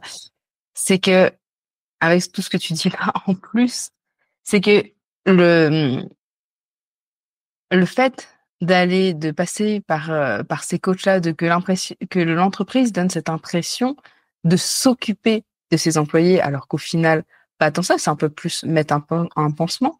Le truc, c'est que euh, la, les employés vont exprimer leur insatisfaction dans un huis clos, dans le coaching. Et qu'est-ce que ça provoque? Ça passe plus par les voies syndicales, ça passe par des départs de l'organisation. Euh, et le truc, c'est que au lieu de remettre en cause l'organisation, on se remet en cause soi. Et c'est toujours là, on ramène tout à l'individu au lieu de repenser l'organisation en tant que telle. Et donc, dans ce cas-là, si tous on est là juste à se retourner que sur soi, au final, on n'arrivera pas à sortir de ce système-là, en tout cas à le changer et à le rendre meilleur dans ce qu'on peut l'être.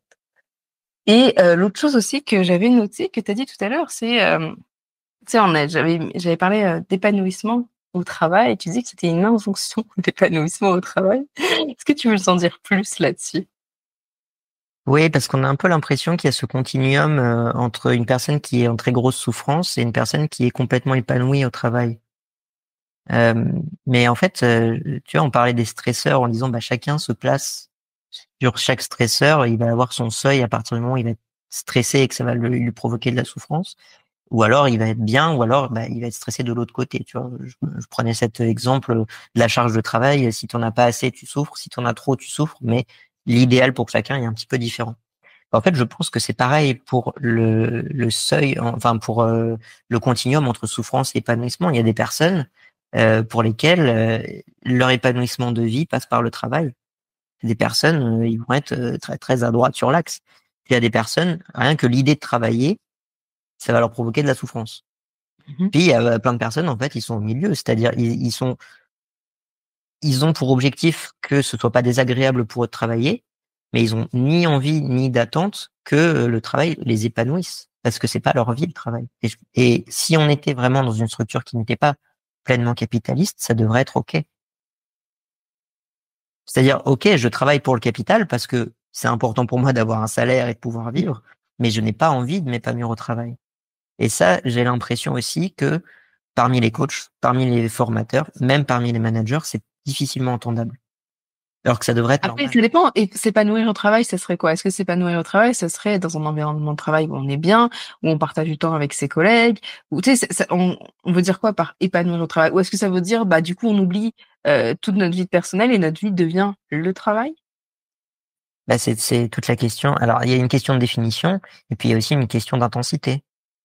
C'est-à-dire, est-ce que parce qu'on a l'impression que l'épanouissement au travail, alors si on essaie de définir l'épanouissement au travail, ça va vraiment être dans l'idée de mettre le travail au centre de sa vie parce que c'est ce qui va nous amener le plus de satisfaction, le plus de bonheur, le plus de joie, le plus de félicité, le plus l'épanouissement. Mais en fait, il y a des gens, ils sont juste très contents de se sentir bien au travail, ils n'ont pas besoin de plus. Parce qu'en fait, souvent, l'idée qu'on met derrière l'épanouissement, c'est l'idée de productivité. Les gens qui sont le plus épanouis sont les plus productifs. Bah oui, c'est normal. Si tu passes toute ta vie au travail, parce que tu es heureux de faire ton travail, tu seras très productif. Mais parce que le capitalisme, lui, il s'en fout de l'épanouissement. Le capitalisme, lui, il veut juste de la productivité. Mmh. Mais du coup, il faut sortir aussi de cette logique. Enfin, il faut. C'est encore une injonction, mais je pense que si on est coach ou qu'on s'intéresse à la qualité de vie au travail ou qu'on s'intéresse à la souffrance au travail, notre objectif ne devrait jamais être l'épanouissement au travail. Notre objectif devrait être le bien-être au travail uniquement. C'est-à-dire que ce soit suffisamment bien pour que les gens n'en souffrent pas, mais ce serait pas que les gens s'épanouissent, soient heureux au travail. C'est pas ça devrait pas être une obligation.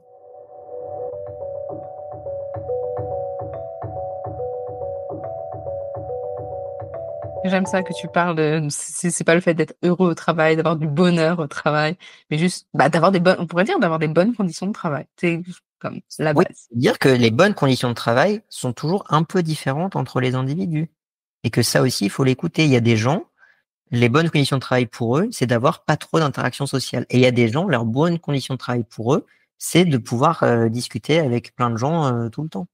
Et ça OK, bah, devrait comment être est-ce que tu OK, tu fais vois. quand tu es on là, imaginons, je suis directeur, je suis en train d'écouter le podcast, je me dis: «Waouh, mais Adrien, il a raison, c'est cool, c'est ça, je veux sortir de cet esprit du capitalisme-là, je veux mettre des choses en place». Puis là, d'un coup, j'entends en fin de podcast qui me dit, «Ouais, mais c'est pas l'environnement de travail, les bonnes conditions, c'est pas pareil pour tout le monde». Je fais quoi? Je peux pas, moi, dans une entreprise de 200 employés, regarder chaque individu. Comment est-ce que je peux faire? Bah, tu peux pas, mais tu peux le faire indirectement. C'est-à-dire demander à aux personnes juste en dessous de toi de poser la question aux personnes juste en dessous d'elles, de poser la question juste en dessous d'elles et d'arriver au bout d'un moment à ça. C'est en fait si je devais là discuter avec un dirigeant d'entreprise pour parler de ces choses-là, ça serait de faire confiance aux managers de proximité dans leur capacité à modifier leur structure autour d'eux. C'est vraiment, je pense que c'est justement ce dont on souffre là, c'est de cette fausse confiance. C'est finalement de dire je te fais confiance, mais par contre c'est moi qui tiens les rênes de la structure. Alors qu'en fait, si tu fais vraiment confiance, tu tiens aucune rêne. C'est là aussi où c'est un petit peu difficile. Mais faut aussi le dire, il y a des managers qui sont pas forcément compétents à faire du management, et c'est toujours aussi un peu compliqué de dire on va faire confiance à tel manager mais pas à tel manager parce que celui-là on pense qu'il est tout à fait capable de gérer en toute autonomie alors que celui-là non. Euh, Tout ça c'est des rapports humains, mais je pense quand même que il y a des possibilités de faire confiance aux gens et de leur laisser une vraie autonomie dans leur travail.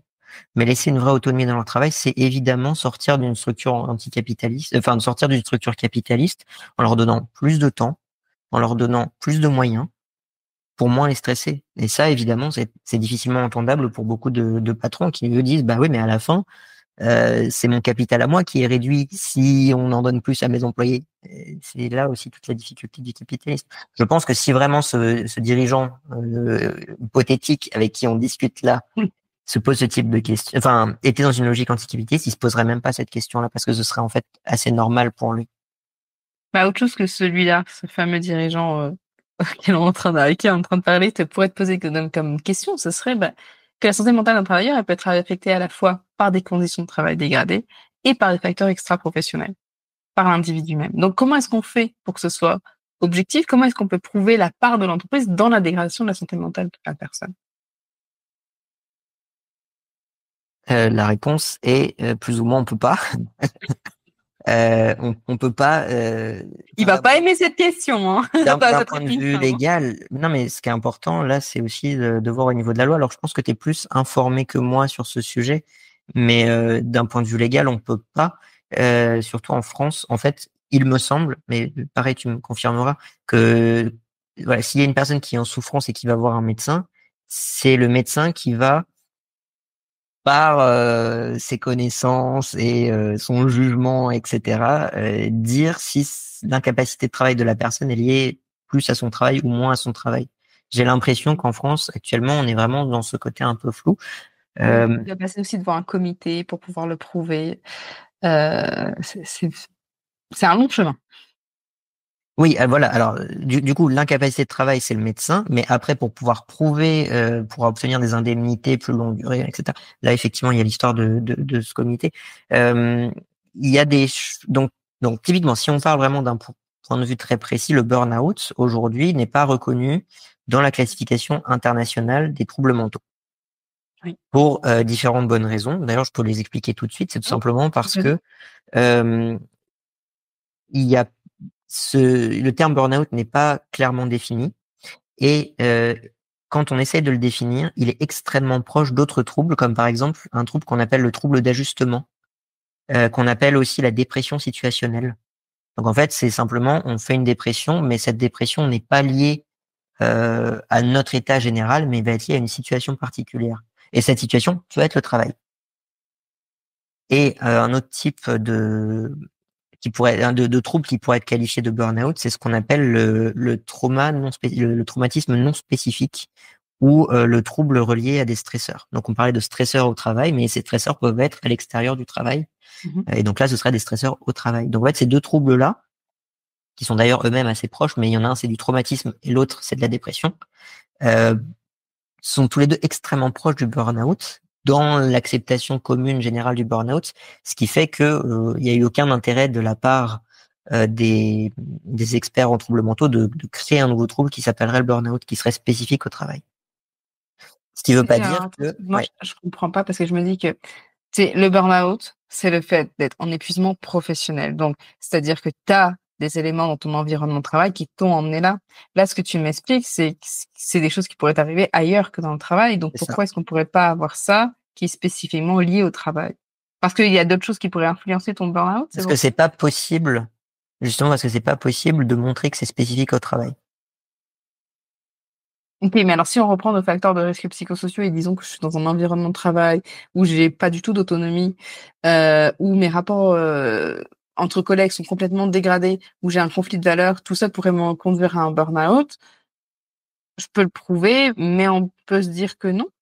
Alors non, tu peux le prouver, mais par contre, c'est pas un trouble mental. C'est ça la grosse différence, c'est que quand le problème ne vient pas... En fait, là, on va rentrer vraiment dans un débat, mais un débat qui anime toute la communauté des psychologues et des psychiatres depuis 50 ans. C'est qu'est-ce que c'est qu'un trouble mental? Et sans rentrer dans qu'est-ce que c'est qu'un trouble mental, il y a quand même une idée un peu fondamentale du trouble mental, c'est que le trouble mental n'est pas un trouble contextuel, c'est un trouble qu'on a à l'intérieur de soi.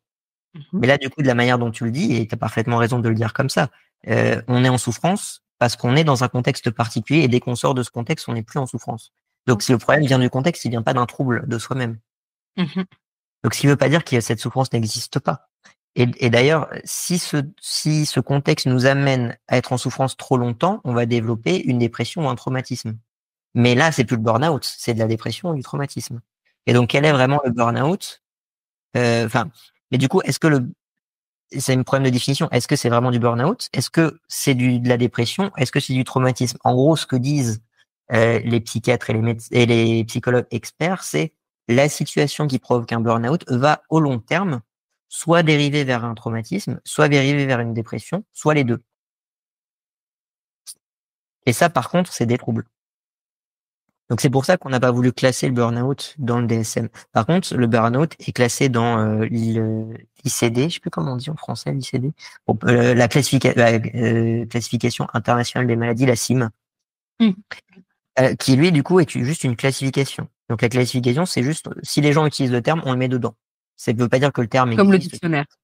Une sorte de dictionnaire, voilà. Et du coup, c'est très mouvant et des fois ça apparaît, ça disparaît, etc. Et là, pour le coup, le burn-out est dedans vu que c'est quand même utilisé. Et surtout, c'est là où je voulais en venir, c'est que aux Pays-Bas, le trouble du burn-out, enfin le burn-out est reconnu comme étant un trouble professionnel dans lequel on a au moins 3 facteurs parmi les facteurs suivants: fatigue, difficulté de sommeil, irritabilité, difficulté à tolérer la foule ou le bruit, une labilité émotionnelle, donc facilité à se mettre, à être triste, à pleurer, etc. Le fait de s'inquiéter, euh, euh, feeling rush, c'est comment je pourrais traduire? Se sentir toujours dépêché. Ouais, ouais, toujours être stressé de devoir faire des choses, etc. Et avoir des problèmes de concentration ou oublier des choses. Et donc, si tu as au moins 3 de ces choses-là présentes, plus un sentiment de perte de contrôle ou d'impuissance, plus des limitations significatives dans son fonctionnement social et au travail, donc incapacité de travail en gros, plus tout cela n'est pas lié à un désordre psychiatrique, plus ça a duré pendant au moins 6 mois, alors ça peut être qualifié de burn-out. Et donc là, on a vraiment quelque chose de très précis, de très difficile C'est à parce que là, avoir. ce que tu es en train de décrire aussi, c'est exactement la définition qu'a donnée Christina Malach. Donc, c'est celle qui est une des premières à à avoir déjà employé le terme burn-out. Et c'est une des psychologues, justement, qui travaille là-dessus et qui a défini le burn-out comme étant tout ce que tu viens de dire là. Et justement, si on relie tout ça à tête reposée, rien de tout ça n'est spécifique au travail. Enfin, rien de tout ça n'est spécifique à l'environnement du travail. Ah ouais, c'est ce qui t'amène. Enfin, c'est les 3 dimensions qui t'amènent à être comme ça, mais t'as pas le rapport au travail de qu'est-ce qui, dans le travail, t'amène à c'est ça que tu es en train de me dire. Exactement. Alors, c'est pas considéré du coup comme un trouble mental, mais c'est considéré comme quelque chose qui va impacter ton fonctionnement. Et donc, c'est pour ça que les Néerlandais le font rentrer comme étant un trouble lié au travail. Et bah, c'est super intéressant. Tu m'as appris, quelque chose et donc, est-ce que tu sais, toi, ce qu'ils font après si tu as ce trouble-là qui est lié au travail? Est-ce qui est tu sais, c'est quoi Ben, les c'est le conséquences? même, exactement le même principe que du coup l'histoire du comité en France. Sauf que là, on n'a plus besoin de ce comité parce que là, on a un psychologue expert qui peut le faire passer, enfin, qui peut faire ce diagnostic. Alors, psychiatre plutôt que psychologue parce que c'est les psychiatres qui font des diagnostics. Du coup, il n'y a plus besoin de ce comité. Mais derrière, les conséquences, ça va être les mêmes que si on a ce comité. C'est-à-dire, s'il est reconnu comme ayant ce burn-out, ce trouble incapacitant, alors il va recevoir les, comment on dit, pas les considérations, mais j'ai plus le terme, mais il va être, il va pouvoir avoir l'assurance maladie qui va être mis en place, il va pouvoir retrouver une autre entreprise, il va avoir tout ça.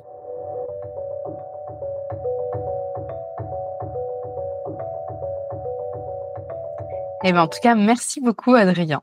Je pense que là, on touche la fin du podcast. Est-ce qu'il y a quelque chose qu'on n'a pas dit que tu aimerais rajouter? Oui, oui, oui, il y a une chose hyper importante qu'on n'a pas dite. Je vais revenir. En fait, c'est une notion, mais alors on va vraiment en discuter en long, en large et en travers dans le podcast sur la confiance. Mais je pense qu'elle est extrêmement importante. C'est la question: quel rôle jouent les structures de pouvoir et les dynamiques hiérarchiques dans la perpétuation de la souffrance au travail dans un système capitaliste? C'est comment les structures de pouvoir mis en place et comment la hiérarchie crée de la souffrance au travail. Et là, il y a une notion extrêmement importante dans le capitalisme qu'il faut mettre en évidence, c'est la notion de l'espoir.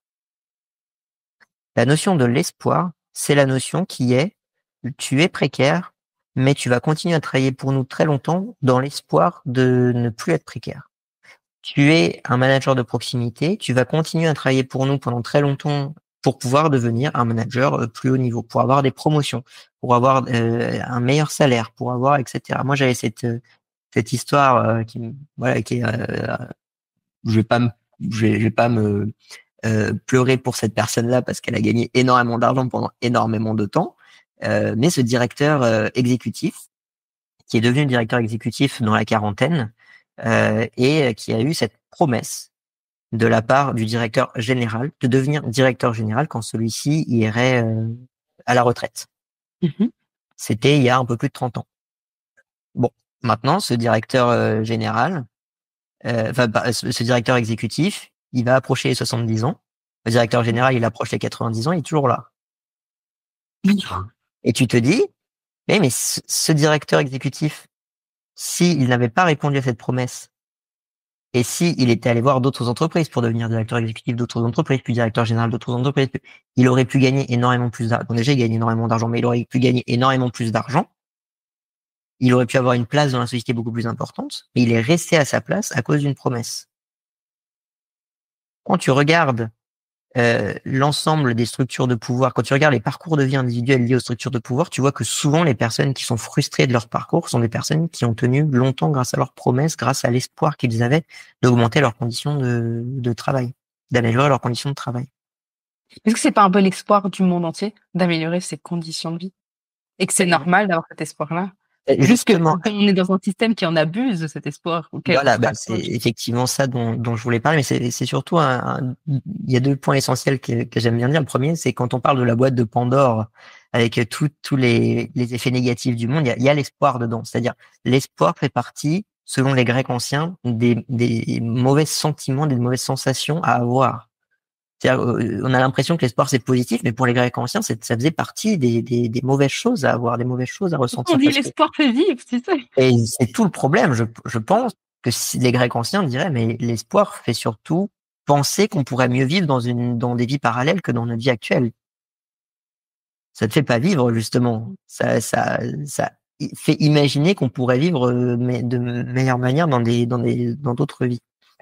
Et il y a aussi cette idée, moi, dans l'espoir que j'aime bien parce que, bon, évidemment, je pense qu'il y a beaucoup de personnes qui écoutent ces podcasts en parlant de communisme, en disant, ah, il y a des différences entre communisme et capitalisme. Je pense qu'il y a une différence majeure entre le communisme et le capitalisme. C'est que dans le communisme, on attend cette idée de grand soir, cette idée de révolution qui va modifier complètement toutes les structures d'un coup.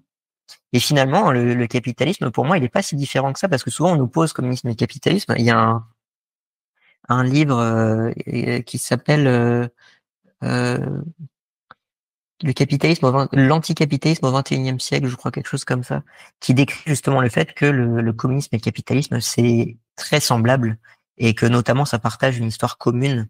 Et en fait, là où le communisme appelle le grand soir, finalement, le capitalisme appelle plein de petits soirs. C'est-à-dire chacun a l'espoir individuellement de faire son petit soir, de voir sa petite révolution qui l'amènera, il l'espère un jour, à des conditions de vie meilleures, peu importe les conditions de vie des autres. Et finalement, cette capacité à avoir un espoir qui n'est plus un espoir général entre plein de personnes tout autour du monde qui espèrent un renouveau complet des conditions de travail de tout le monde, qui amène du coup à cette individualisation de l'espoir où chacun a son petit espoir de lui réussir, même si les autres ne réussissent pas. c'est finalement un sentiment qui est très semblable entre le capitalisme et le communisme et qui est lié de manière inhérente à l'espoir. Et ça, je pense que justement, ce qui amène de la souffrance au travail aussi, c'est cet espoir. Cet espoir que, ok, là je souffre, mais après ça ira mieux. Et du coup, ça fait aussi accepter cette souffrance. Donc d'un côté, il y a des personnes, et ça on l'a dit et répété tout au long de ce podcast, qui nient la souffrance des autres, mais il y a aussi des personnes qui nient leur propre souffrance dans l'idée que oui, d'accord, je souffre un peu, j'ai des conditions de travail qui sont pas optimales, j'ai aussi des petits problèmes, mais ça ira mieux plus tard. T'en penserais quoi de, ok, maintenant qu'on a conscience de ça, de cet espoir qui nous nuit, on va dire ça, si on se mettrait, on se mettrait des deadlines. Donc, je peux avoir un poste professionnel où je suis en ce moment dans une situation qui me plaît pas, mais on pourrait se dire, ok, mais je me mets comme deadline dans 6 mois. Si rien n'a changé, je change d'entreprise. Ça pourrait inverser tout ça, non? C'est intéressant parce que du coup, la réponse que tu donnes, c'est encore une réponse individuelle. Euh, J'entends. En fait, il y a une notion. Tiens, on peut parler de ça aussi. Ça, c'est hyper intéressant. J'adore parler de ce sujet-là. Quand tu demandes à des économistes quelle est la notion la plus importante en économie, ils répondent en immense majorité le coût d'opportunité. Est-ce que tu sais ce que c'est que le coût d'opportunité? Pas du tout. Le coût d'opportunité, c'est donc évidemment les économistes ils parlent toujours d'argent. Hein. C'est Oui, c'est leur métier en même temps. oui, et c'est l'argent que tu aurais pu te faire. Alors, il parle d'argent, mais parfois il parle aussi de valeur de manière plus générale. C'est l'argent ou la valeur que tu aurais pu créer en faisant autre chose que ce que tu fais. Et il y a des exemples comme ça qui sont hyper intéressants dans notre vie du quotidien et qui sont même pas forcément capitalistes, donc on peut aussi en parler. Mhm. Tu te dis, tiens, j'ai envie de faire du sport, je vais y aller au yoga. Donc tu t'inscris à l'année, parce que tu peux t'inscrire qu'à l'année au yoga.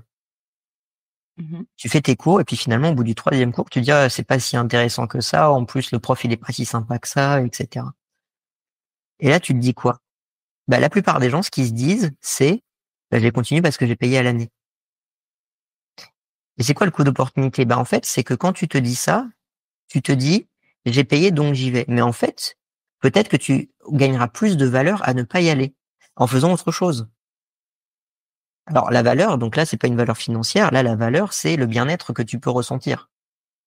Donc finalement, tu es là en train de te dire, bah, j'ai dépensé de l'argent, ça va m'apporter tant de satisfaction de faire tel sport, etc. Alors qu'en fait, tu peux te dire, mais si j'allais faire un jogging à la place, bah, je ferais le même sport, autant de sport, mais en plus, je serais plus heureux parce que je suis tranquille moi-même avec mes écouteurs, etc. Les gens sont hyper mauvais à comprendre les coûts d'opportunité. Ça peut être lié, effectivement, comme tu le dis, à de l'engagement. Donc, ce qui s'appelle le sunk cost bias, le biais des coûts irrécupérables. Donc là, c'est ça l'engagement, c'est tu as un coût qui est irrécupérable, tu as payé, et en fait, tu te rends pas compte que peu importe ce que tu fais, tu auras quand même payé, donc tu perds rien à faire autre chose. Mais ça peut être lié à énormément de choses différentes, et notamment ces sentiments de sécurité, etc. En fait, quand tu demandes aux gens, ça, il y a une étude là-dessus qui a été faite, auquel j'avais parlé dans une, est-ce que j'en avais parlé dans une newsletter? Je sais plus. Je pourrais regarder. Une étude qui a été faite où on demandait à des gens s'ils avaient envie de quitter leur travail ou pas. Et on a repassé plusieurs années après la même question aux individus qui avaient quitté leur travail et ceux qui n'avaient pas quitté leur travail. Et systématiquement, peu importe qu'ils avaient des difficultés à retrouver du travail, peu importe qu'ils avaient trouvé un travail plus intéressant ou moins intéressant, les gens qui avaient quitté leur travail parce qu'ils étaient insatisfaits de leur travail et qui ont retrouvé un travail par la suite, même si ça a mis 6 mois, 1 an, etc., ils étaient toujours plus satisfaits que ceux qui étaient restés.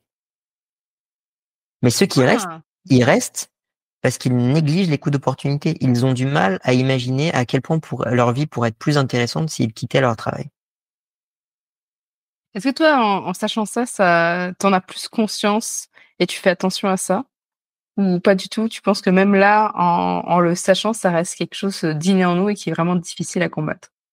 On sort un peu du thème, mais Ouais, alors je pense pas qu'il y ait des notions d'inné ou de choses comme ça, mais on a été évidemment conditionné toute notre vie à comprendre que il fallait à tout prix trouver un emploi stable parce que c'est la jungle à l'extérieur.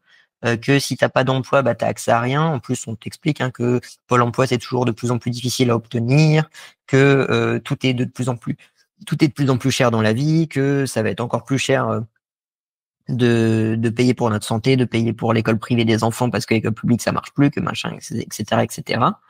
Et donc, oui, on est plus ou moins conditionné à avoir peur de perdre un emploi qui nous va bien. Et les entreprises sont contents parce que ça veut dire aussi qu'on a plus peur de négocier notre salaire parce que si on parce que bah voilà, s'il nous dit non, bah on quittera pas l'entreprise. Donc pourquoi est-ce que il nous dirait oui? Et en fait, on est un peu conditionné à ça, c'est assez évident.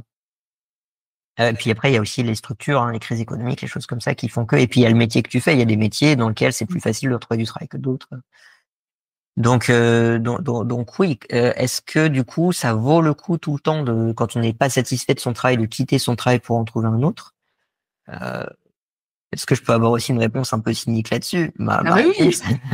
Ma réponse serait tu es tout à fait libre de prendre un peu de temps sur ton travail pour aller regarder les offres d'emploi à l'extérieur de ton travail. Hein. Ah, ça va, on va reparler du quiet quitting, on va renvoyer voilà, l'épisode du quiet quitting du coup.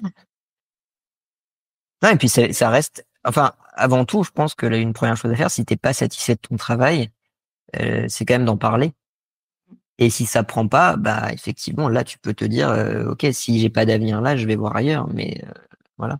Mais je pense qu'il y a aussi un peu cette idée que tout le monde a un peu de mal avec les rapports humains, alors que parfois aller dire les choses et s'exprimer avec assertivité, ça résout aussi beaucoup de problèmes et ça résout aussi beaucoup de souffrance. Il y a des gens qui sont en situation de souffrance, parfois uniquement parce qu'ils n'arrivent pas à communiquer le fait qu'ils sont en souffrance.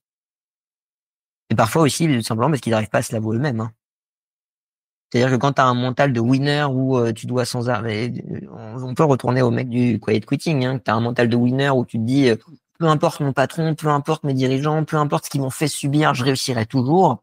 Bah tu réussis toujours jusqu'au jour où tu réussis plus et là tu te fais une méga dépression. Alors que peut-être que si dès le début tu avais adopté une posture non pas de winner mais de personnes qui collaborent avec d'autres dans une structure particulière, une structure économique particulière, tu aurais dit bah voilà, ça me provoque de la souffrance. Je préférerais qu'on fasse autrement. Bah, il y a quand même une certaine chance qu'ils te disent oui. Et bah, il y a plus de souffrance. Enfin, je veux dire, je veux pas simplifier les choses à l'extrême, mais il y a des cas comme ça qui existent aussi.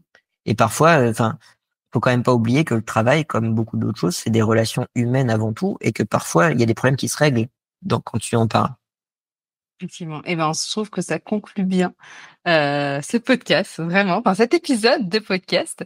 Qu'est-ce qu'on retient d'ailleurs de ça, c'est que bah il y a alors parce que j'avais pris des petites notes, des choses à retenir à la fin, donc notamment cette notion de confiance à avoir. Et d'ailleurs, attends, excuse-moi, je fais juste un petit saut parce qu'on conclut, on conclut, mais on parle la semaine prochaine du fait que les managers peut-être qui ne servent pas grand-chose à l'entreprise, mais tu as dit que les managers aussi amènent cette confiance. C'est il faut avoir confiance à son manager de proximité, donc mais qui sert quand même à quelque chose. On verra ça la semaine prochaine. En tout cas, merci beaucoup Adrien. Merci pour cet épisode que j'ai trouvé fort intéressant. Et puis, j'ai bien hâte de voir où nous amène aussi l'épisode de la semaine prochaine.